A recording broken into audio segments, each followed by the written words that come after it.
I think it's best to say, it must be suffering to be a parent fan in this series.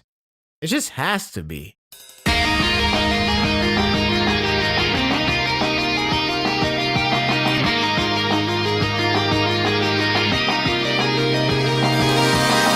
The more answer we deserved, the more misery we earned. Even so, a new question is around the corner. This series continues to be a case of everything gone wrong. The upcoming anime season is almost here, and it may be the medicine I need now. It was once a series that contained uplifting spirits, a new hope, and triumphant victories. The moment Eren wished to destroy the world, well, technically speaking, that is, it all went straight to hell. This chapter answers questions, asks new ones, brought the fans to despair, and a sign of a downhill spiral to be continued.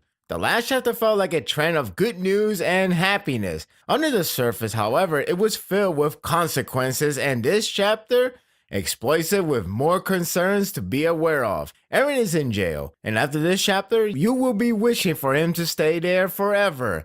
I know he's the savior in a sense, but his attitude has gotten rotten before his body has. Haji went to visit him to discuss about the fallout. 2 pages in, you will immediately notice the difference from their past days. I still remember how fun their chemistry were, especially when Haji endlessly talked about Titans as Eren lost his sleep. Those days are gone. So gone. She clearly tries to start a conversation, but Eren keeps ignoring her until he got fed up of her chatter. I felt bad for her when she remembers the first meeting. You can sense her sadness in her eye.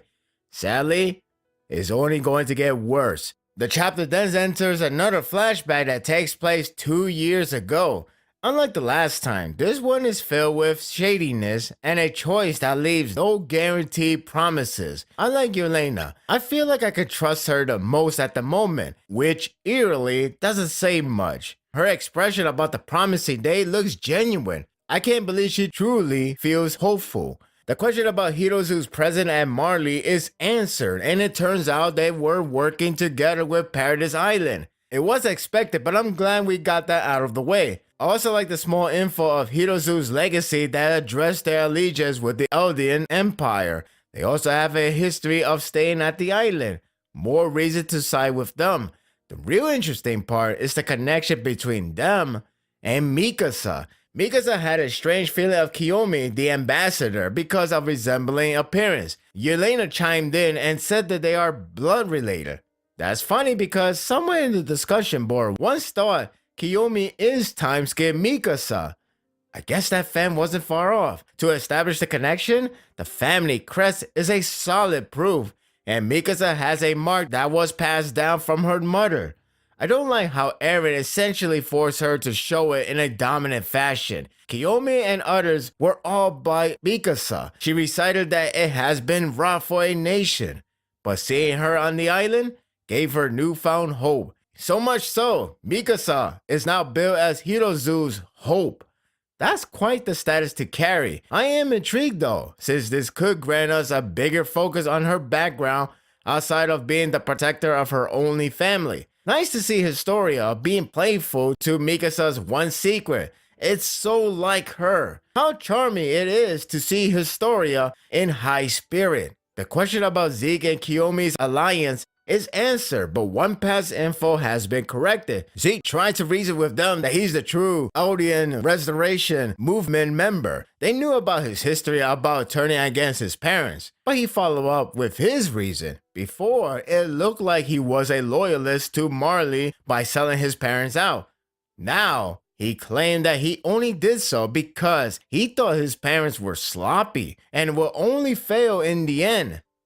Hooray? If he didn't act, Marley Truce would have searched for the rebels and everything would have been gone. Zeke went with the option that would reward him, in which we can clearly see now, but at a price of his parents, of course.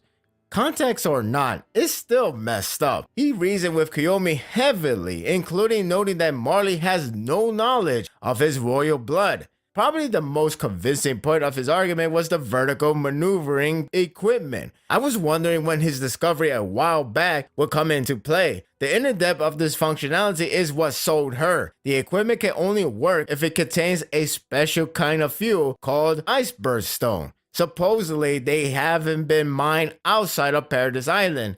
And yet, people don't know its significant value except Hirozu. With that type of resource, they will be wealthy as hell. He even has Kiyomi drooling over. I find that pretty shady.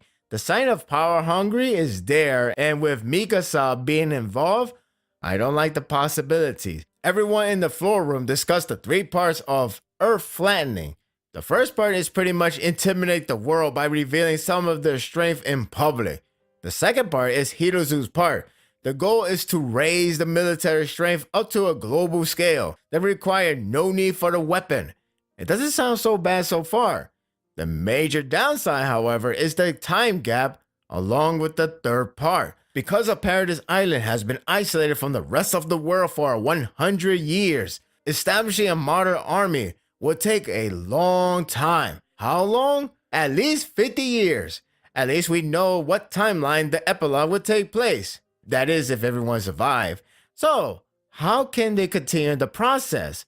By passing down the Beast Titan to the one with a royal blood. That's right, Historia must become a Titan shifter. That's not all. She must give birth as many children as possible. Her charm just died. I got to give Haji a credit for thinking logically and how the plan isn't guaranteed for success, let alone the amount of time they have to wait. There's plenty of chances to backfire, including relying on the future-born children. Not to mention, they have to deal with user get chowed down to pass the torch. That will be fun to watch, right? Historia does agree to inherit the Beast Titan when the time comes. I know it's her personality and I like that, but I don't want her to be forced. Eren decided to go with the polite choice and objected the plan. I guess I should applaud him to try to find another way, but realistically speaking, he's the one that brought Historia into the subject of interest for all the wrong reason. Besides, with the knowledge that he declined the offer and tried to find alternative option, the present time now have me feeling bitter and disappointing. It also made Eren more of a prick than anything else. Care about his friends became a rare gem. What comes next is a startling scene. Back in present, Haji has been trying to talk with Eren in a normal comradeship manner. But Eren proceeds to go somewhat crazy. He recalls that he ate the Warhammer Titan, so he possesses a new ability in his arsenal. With that in mind, things go dark fast once Eren, more or less, threatens Haji. The way how he intimidates her is unnerving but very alarming for where the story is heading. He pretty much said that he can't escape at any time, so you can say he's only there out of generosity. He's still working with Survey Corps, but it's how arrogant he came across that matters. What's worse is he became way too cocky on his safety from anyone. It's true that they need him and Zeke, but to use that notion to mock them is equivalent to a contract that allows the user to smack you all day, and you can't touch him without getting your family killed. All of his anger is taken on her, and she has no way to control his emotion. The only way she can solve is to walk off. It's sad to see her failing as a commander, at least when dealing with Eren. It's no wonder she was upset of Erwin choosing her to take the role. Not saying she can't be a good one, but the role was given untimely. Speaking of sadness, the graveyard scene gets extended with Niccolo trying to pay his respect for Sasha. It's the same guy who has a crush on her. I thought it was a small gag moment, but it's actually neat that he has more role to fill. Connie's lines hit me in the feels really good. He's one character that I know well had connection with Sasha. Considering a friend like a twin sibling is always a strong indication of how significant that person meant. The line, losing half of me, did it for me. Not too long ago, I remember anime season 2 covered Sasha's character, family and such, so I was glad to see her father return once again. It's just a damn shame he returns now for this. No parents should bury their child. I want to salute Nicolo for being a man to honestly introduce himself and offer Sasha's family to eat his dishes free of charge. Only a chapter and a half, and I already like this guy. For once, there's one happy note out of this time skip. Before the chapter could end, it goes through a reel of developments from multiple locations. To begin with, Yelena brings the titanization formulas to the Survey Corps, only to get backstabbed soon after. Amazing how much they are coming off more of a villain. In their defense, Pixis is taking a precaution measure, more so than portraying a full-fledged villain. Still, it's a selfish move. More reason to side with others. Levi continues to treat Zeke like crap as much as possible without resorting to kill by giving him a hotel. It's a good looking one. You can get a great view of the landscape. Seriously, he has to stay at the Titan Forest since it lacks resources for his beast Titan to use. It's a safe option, I suppose. Zeke does find it interesting, so that's all good. He would like Falco and Gabi to see it. Man, he really is a noble guy after everything that happened in the past. I guess he does have a sincere heart. I can't say the same for Gabi though. She and Falco put an act for the guard to buy into her sickness. He then gets clobbered by a brick for a knockout. But she goes one extra step that essentially kills him. That shot to the head was brutal. Was that really necessary? She's still traumatized by everything. It's bad enough that she trusts no one in Paradise Island, but because of Zeke's reveal, she doesn't trust anyone now. I don't know what lies ahead for her, but death can come really soon if not calm. Raina finally wakes up, though I wonder how long it has been since the battle. It's strangely good to see others in Marley doing fine. Lately, I feel Paradise Island truly are the devil. I don't know if it's a hint for a power or is a spiritually speaking, but he sends Gabi and Falco from afar. In fact, he said he heard them. Again, I'm not sure what direction am I supposed to take, but I'll keep this in mind. The last development is the most gut-punching one. We have seen nearly every original character in their timeskip design. We were missing Historia. This chapter finally introduced her timeskip self, watching the sun. At first, she was shown as a mystery, since the panel was angled behind her. It was until the man calls her name that we learn is her. But the Megaton is her appearance. She's alive, all right. But now, she's pregnant. Who's the father? It's not Eren, that's for sure. Wow. Being a Perrin fan is suffering.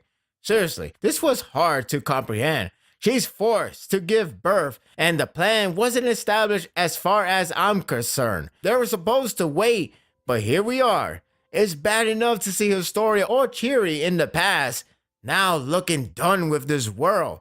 The view shot of a woman sitting and watching the sun tends to mean a broken person. All of this could have been avoided if Eren didn't say anything after Zeke spoke about a potential to free Eldians. Eren is like the protagonist from a video game that revolves choices. Example like Life is Strange. In the past, he chose the right morale choices for the most part. As of late, he decided to go renegade or dominant, so all of his choices have been nothing but destructive to his friends. Did someone take a controller and decide to make Eren a tyrant or something? My god, what a mess.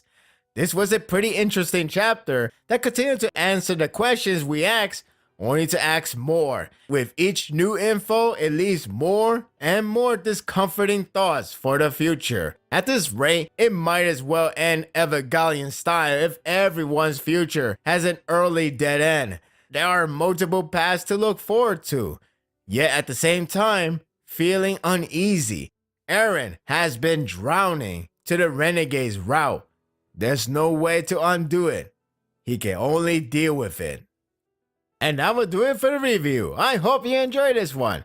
Well, at least the anime season is around the corner, so I cannot wait for that one. It's the only time that I get good news. Granted, we remember what happens in the beginning of season 3 with people getting shot in their heads, but I digress. This whole thing has been nothing but a miserable train ride.